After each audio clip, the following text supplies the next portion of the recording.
तो कहानी की शुरू होते ही एक आदमी तैरते हुए पानी से निकलता है। वो अपने आसपास की हर चीज को गौर से देखते हुए कहता है, नहीं ये मेरी दुनिया नहीं, मेरी दुनिया कोई और है। कहाँ है मैं जानता हूँ, मेरे अंदर एक उम्मीद है कि मैं अपनी दुनिया में पहुंच जाऊंगा। ये कहते ही केविन नाम का ये आदमी यहाँ से गायब हो जाता है। जिसके बाद सीन शिफ्ट होकर हम केविन को अपनी नॉर्मल दुनिया में देखते हैं। वो एक बार में बैठा है, बहुत ही ज्यादा परेशान है क्योंकि स्टॉक मार्केट में उसका लगाया सारा पैसा डूब चुका है। इस टाइम पर मोली नाम की एक लड़की उसके पास आकर बैठ जाती है। वो केविन से बात करना चाह रही थी। वो उससे कहती है, क्या हुआ, उदास लग रहे हो? केविन जवाब में कहता है, हाँ बहुत परेशान हो, सो प्लीज यहाँ से चली जाओ। मोली कहती है, नहीं मैं तुम्हारे पास बैठूंगी क्योंकि उदास लोग मुझे बहुत पसंद है और वैसे भी मैं तुम्हारे लिए यहाँ नहीं आई, मैं अपने फ्रेंड से तुम्हारा मूड ठीक करने की बेट लगा कर आई हूँ। केविन अब ना चाहते हुए भी उसे अपने पास बैठने की इजाजत दे देता है। मोली की कंपनी अब उससे भी अच्छी लगने लगी थी। वादे करते करते ये लोग अच्छे दोस्त बन जाते हैं और कुछ अर्से बाद ये लोग शादी भी कर लेते हैं। वक्त गुजरता है, ये दोनों एक दूसरे के साथ बहुत खुश थे। वो नहीं जानते थे कि उनकी ये खुशी ज्यादा अरसे चलने वाली नहीं, क्योंकि एक दिन ऑफिस से घर आते हुए ट्रक के साथ टक्कर होने पर केविन का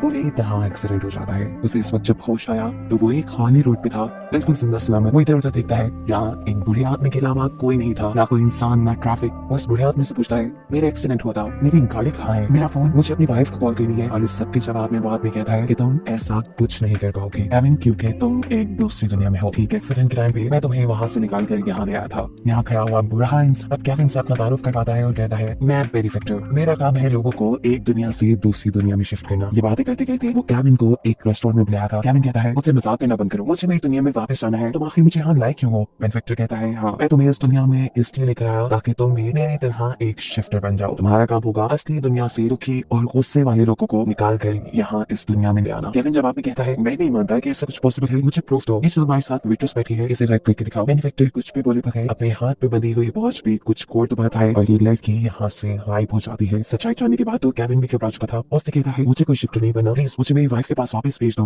पर बेनिफिक्टर कहता है, नहीं जब तक अब तुम शिफ्टर नहीं बन जाते तुम यही रहोगे। लेकिन केविन शिफ्टर बनने से भी इनकार कर देता है। वो कहता है, मैं किसी को भी असली दुनिया से उठाकर यहाँ नहीं लेकर आऊंगा। वो गॉड से प्रे करने लगा था कि गॉड इसे यहाँ से निकालने। उसे गॉड से प्रे करते हुए देखकर बेनिफिक्टर गुस्सा होकर वहाँ से चला जाता है। जिसके बाद केविन इस दुनिया को देखने के लिए बाहर निकलता है। यहाँ के लोगों में गुस्सा था, अजीब अफरा तफरी थी, कोई किसी से बात नहीं करता था, लड़ाई झगड़े थे, फैमिलीज तो यहाँ न होने के बराबर थी। यहाँ खाने को ज्यादा कुछ नहीं था, लोग भूख के मारे एक दूसरे को मार देते थे। वक्त गुजरता है और आहिस्ता आहिस्ता केविन को इस जगह रहते हुए 5 साल गुजर जाते हैं। इस दुनिया की न्यूज में आज भी खबर थी कि बेनिफिक्टर ने केविन को शिफ्टर बनने की ऑफर की थी और केविन ने उसे मना कर दिया था। केविन की अभी तक यही कोशिश थी कि उसे यहाँ पे कोई शिफ्टर मिल जाए जो उसे उसकी वाइफ के पास पहुंचा दे, लेकिन आज तक अपनी इस कोशिश में कामयाब नहीं हुआ था। यहाँ उसका एक गैब्रियल नामी दोस्त भी बन गया था, जिसके लिए केविन ने यहाँ पर बाइबल लिखी थी, जो कि यहाँ लिखना मना था। फिर केविन अब एक ऐसे इंसान के पास जाता है जिसके पास ऐसी टेक्नोलॉजी है जिसके जरिए असली दुनिया के लोगों को देखा जा सकता है। केविन यहाँ पे अपनी वाइफ को देखना चाहता था। काफी ट्राई के बाद उसे वो देख भी चाहती है। वो इस आदमी से कहता है, मैं अपनी वाइफ के पास वापस जाना चाहता हूँ, मुझे इसकी लोकेशन बताओ। लेकिन वो आदमी कहता है, मैं ऐसा नहीं कर सकता, मेरे बस में बस इतना ही है कि मैं तुम्हें तुम्हारी वाइफ को दिखा दूं। केविन यहाँ से निकलकर बाहर आ जाता है। बाहर बहुत से लोग प्रोटेस्ट कर रहे थे। केविन और उसका दोस्त गैब्रियल भी इन लोगों में जाकर खड़ा हो जाता है। पुलिस इनके आगे खड़ी हुई थी। अचानक इन्हें प्रोटेस्ट करने वाले आदमियों में से एक आदमी भागते हुए दूर जाकर गायब हो गया। उसके यहाँ से भागते ही पुलिस ने लोगों पे गोलियां बरसाने शुरू कर दी थी। केविन और गैब्रियल एक बिल्डिंग के अंदर छुप जाते हैं और यहाँ केविन गैब्रियल से कहता है, वो आदमी भागने में इसलिए कामयाब हो पाया क्योंकि वो एक शिफ्टर था, मुझे भी बस एक शिफ्टर ही चाहिए। और इस बात पे गुस्से में गैब्रियल जवाब देता है, बस छोड़ भी दो अपनी कोशिश, ना तो तुम्हें कोई शिफ्टर मिलेगा और ना ही तुम यहाँ से बाहर जा पाओगे। केविन अब अपने लिए शॉपिंग करने के लिए शॉपिंग मॉल में जाता है, जहाँ वो एक बच्चे को दिखता है। 7 साल का ये बच्चा केविन की आंखों के सामने गायब हो चुका था और अगले ही पल यहाँ वापस भी आ चुका था। इस बच्चे को देखकर केविन को अपना बेटा याद आता है, जो भी ऐसे ही एक शॉपिंग मॉल में गायब हो गया था। ये चीज याद करके केविन और भी ज्यादा उदास हो चुका था। यही मॉल में केविन को नादिर नामी एक आदमी भी मिलता है। वो आदमी यहाँ केविन को असली नाम से पुकारता है और उससे कहता है, मैं जानता हूँ तुम भूखे हो, अगर तुम चाहो तो मेरे घर आकर खाना खा सकते हो। नादिर यहाँ पे एक वो इंसान था जिसके पास फैमिली थी, उसकी वाइफ, 2 बेटियां। केविन उसके साथ उसके घर चला जाता है। नादिर जानता था कि केविन को आज भी बाइबल याद है और दूसरी दुनिया की बहुत सी चीजें जो ये लोग भूल चुके हैं। वो चाहता था कि केविन उसकी बेटियों को वो सब सिखाए जो उसे याद है, जिसके बदले वो उसे उसके घर में रहने भी देगा और उसे खाना भी देगा। इससे पहले कि केविन एक्साइटेड हो पाता, यहाँ पर अलार्म बजना शुरू हो जाते हैं। जल्दी से ये लोग न्यूज चलाकर देखते हैं तो इन्हें पता चलता है कि बेनिफिक्टर जो काफी सालों से इस दुनिया में वापस नहीं आया था, कल वो वापस आने वाला था। ये जान के केविन की तो उम्मीद जैसे दोबारा से जाग गई थी अपनी दुनिया में जाने की। केविन जल्दी से अब उस आदमी के पास जाता है जिसके पास असली दुनिया में लोगों की लोकेशन जानने वाली टेक्नोलॉजी थी। वो उसे मोली की लोकेशन मांगता है, पर ये आदमी केविन को बताता है कि तुम मोली की लोकेशन तब तक नहीं जान पाओगे जब तक शिफ्टर वाला वो खास किस्म का ब्रेसलेट तुम्हारे पास नहीं होगा। अब शिफ्टर वाला ब्रेसलेट सिर्फ बेनिफिक्टर के पास था, पर अगर केविन को वो हासिल करना था तो उसे बेनिफिक्टर को मारना था, जिसके लिए वो गैब्रियल से गन ले लेता है। हालांकि वो जानता है कि इस दुनिया में गन रखना इलीगल है। सुबह होती है, बेनिफिक्टर भी इस दुनिया में आ चुका था। पुलिस की सख्त सिक्योरिटी थी। लोग बेनिफिक्टर से मिलना चाहते थे क्योंकि वो उसे अपना गॉड मानते थे, लेकिन केविन नहीं। केविन उसे शूट करने के लिए पुलिस से बचाते किसी तरह उसके रेस्टोरेंट पे पहुंच जाता है। इससे पहले कि केविन उसे शूट कर लेता, बेनिफिक्टर उसके हाथ में गन देखते ही खुद को यहाँ से गायब कर लेता है। अब पुलिस को भी ये बात पता चल चुकी थी कि केविन बेनिफिक्टर पर हमला करने के लिए आया था, इसलिए वो रेस्टोरेंट के बाहर से ही केविन के ऊपर गोलियां चलाती है। केविन एक साइड पे छुप जाता है। उसे अब ये बात समझ आने लगी थी कि शायद वो कभी अपनी वाइफ से नहीं मिल पाएगा, और ये सोचते ही वो जोर जोर से रोने लगा। तभी बेनिफिक्टर उसके सामने आकर कहता है कि आज से कितने साल पहले मैंने तुम्हें शिफ्टर बनने की ऑफर की थी, तुम मेरी बात नहीं माने, इसीलिए आज पछता रहे हो। अगर तुमने मेरी बात मान ली होती तो तुम आज यहाँ रो ना रहे होते, या तुम आज अपने घर होते या इन लोगों के मसीहा बन चुके होते। केविन कहता है नहीं बनना मुझे किसी का मसीहा, मुझे बस मेरे घर जाना है, मेरी वाइफ के पास, मोनी के पास। उसके बात करके बेनिफिक्टर से पूछता है तुम्हारे पास गन कहाँ से आई? गैब्रियल ने दी है ना? ये कहते ही वो अपनी शिफ्टर मशीन के जरिए गैब्रियल को भी यहाँ टेलीपोर्ट कर लेता है। गैब्रियल को अच्छी खासी सुनाने के बाद बेनिफिक्टर केविन से कहता है तुम्हें क्या लगा मुझे यहाँ पे होने वाली किसी चीज का नहीं पता चलता? तुम जो बाइबल के पेजेस लिखते हो मुझे उसका भी पता है। ये कहते ही वो यहाँ से गायब हो चुका था। उसके जाते ही पुलिस वाले जो बाहर खड़े हुए थे वो भी इनके ऊपर गोलियां चलाना शुरू कर देते हैं। एक गोली गैब्रियल को लगती है जिससे वो मर जाता है, जबकि केविन सोफी के पीछे छुपकर अपनी जान बचा लेता है। अपने इसी बचाव के दौरान केविन की नजर पड़ती है गैब्रियल के हाथ में। उसके हाथ में शिफ्टर वाला ब्रेसलेट था। यानी इतनी बड़ी सच्चाई उसके अपने दोस्त ने उससे छुपा कर रखी कि वो एक शिफ्टर था, लेकिन फिर अब केविन इस डिवाइस के जरिए मोनी की लोकेशन का पता चलाकर वहां जा सकता था। गैब्रियल के हाथ से उतारी हुई इस डिवाइस को अपने हाथ में पहनते ही केविन कुछ कोड्स मिलाता है और यहाँ से अचानक टेलीपोर्ट होकर किसी और दुनिया में पहुंच जाता है। ये केविन की दुनिया नहीं थी, वो पहचान चुका था। वो दोबारा कुछ कोड एंटर करता है और यहाँ से टेलीपोर्ट होकर किसी दूसरी दुनिया में गिर जाता है। इस मरतबा वो पानी में गिरा था और ये वही सीन है जो हम मूवी के स्टार्ट में भी देख चुके हैं। ये भी उसकी दुनिया नहीं, वो जानता है,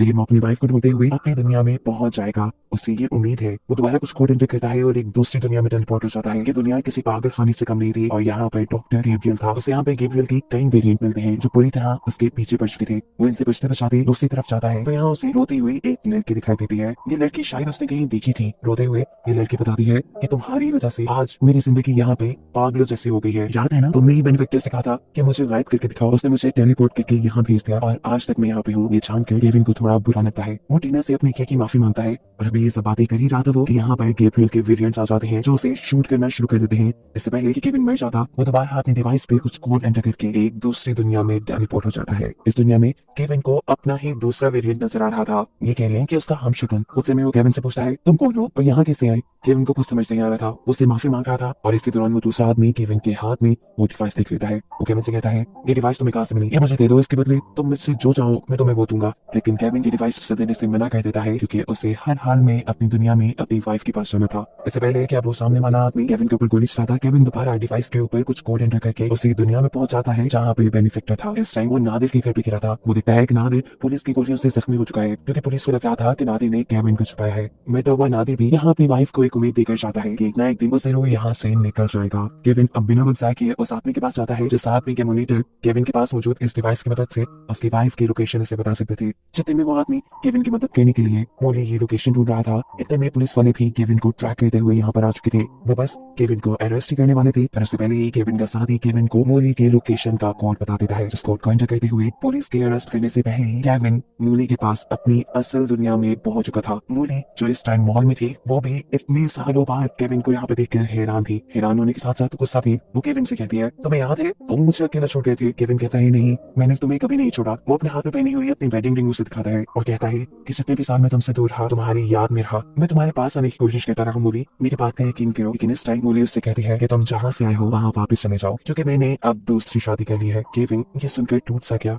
वो मोली से कहता है नहीं प्लीज मोली ऐसा नहीं करो, मैं तुम्हारे बगैर मर जाऊंगा। मोली उसकी हालत देखते हुए कहती है अच्छा ठीक है, अगर तुम मेरे साथ रहना चाहते हो तो मेरी एक शर्त है, हमारा जो बच्चा गुम गया था तुम उसे ढूंढ कर ले आओ मेरे पास, मैं भी सब कुछ छोड़ दूंगी, हम दोबारा से अपनी लाइफ जीना शुरू कर देंगे। वो यहाँ से जा चुकी थी और केविन टूट चुका था। इसी दौरान हम देखते हैं कि बेनिफिक्टर दोबारा उसे यहाँ से टेलीपोर्ट करके अपनी दुनिया में ले जाता है। बेनिफिक्टर बहुत ही ज्यादा गुस्से में था। वो केविन से कहता है तुम्हें क्या लगा था तुम इतनी आसानी से दुनिया छोड़ जाओगे और मैं तुम्हें कुछ भी नहीं करूंगा, तुमने जितना भी कुछ मेरे साथ बुरा कर लिया है अब तुम उसकी सजा भुगतोगे। केविन ऐसे खामोश था जैसे अब उसके साथ कुछ भी हो जाए उसे फर्क नहीं पड़ता। बेनिफिक्टर कहता है तुम्हारे पास दो ऑप्शन है, एक ये कि मैं तुम्हें तुम्हारी वाइफ के पास तुम्हारी पुरानी लाइफ में वापस भेज दो, और दूसरा ये कि जिस लड़की को तुम्हारी वजह से मैंने पागल खाने भेजा था उस लड़की को मैं उसकी लाइफ में भेज दूं। बेनिफैक्टर शायद उसका इम्तिहान ले रहा था, क्योंकि इस टाइम जिस दुनिया में केविन था इस वक्त इस दुनिया में हर कोई सेल्फिश बन चुका था। बेनिफैक्टर जानता था कि केविन अपनी लाइफ में वापस आने का फैसला करेगा, लेकिन हैरानकुन तौर पे वो उससे उल्टा फैसला करता है और लड़की को उसकी पुरानी लाइफ में भेजने का फैसला कर देता है। केविन की बात मानते हुए बेनिफैक्टर ने टीना नाम इस लड़की को उसकी फैमिली के पास वापस भेज दिया था। ये लोग देखते हैं कि अपने घर जाकर वो बहुत खुश थी, लेकिन बेनिफैक्टर गुस्से से पागल हो चुका था, क्योंकि केविन हर मर्तबा उसकी सोच से उलट काम करता था और इस वक्त वो गुस्से में केविन को गोली मार देता है। केविन की आंख एक नई दुनिया में खुली। वो एक बार के पास गया था, वो बार के अंदर चला जाता है